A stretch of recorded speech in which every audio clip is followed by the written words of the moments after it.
Hello guys, magandang araw po. At dahil nga wala akong makitang gulay, ay ito, may nagbigay sa akin, timing na timing, may nagbigay sa akin ng puso. Salamat sa Diyos. Thank you sa nagbigay. Pag ikaw ay marunong talaga, ay ibig sabihin, huwag ka makalimutan sa Diyos. Lagi ang biyayaan dyan. Yan. Nito. O ito, ang gagawin ko dito, hihiwain ko siya na maliliit.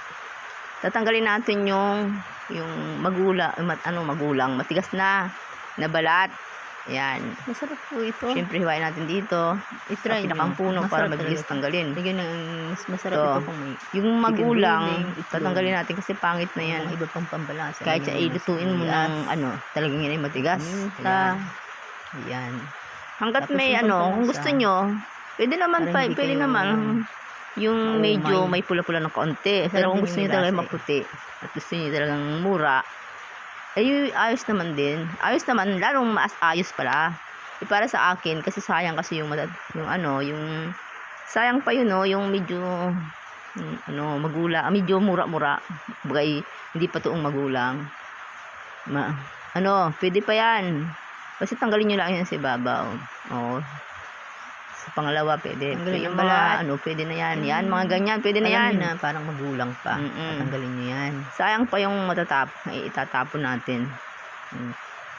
Ayan. Masarap din to sa sinabaw na isda. Talagang ito yung masarap sa sinabaw na isda. Yung lagi mo yung kamatis, ganoon.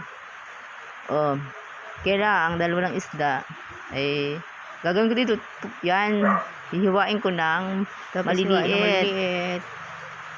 Para pwede yan na gisa, pwedeng prito lang, yung parang mantika lang, wala siyang yung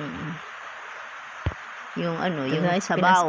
Ayan na nga, pinabilis na, luto na, magic. Binilisan na eh.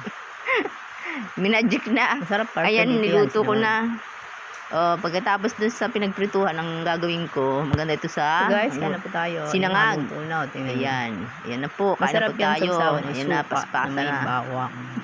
Depende sa inyo. Kung gusto nyo may sibuyas, paminta. Ayan na, kakain na po tayo.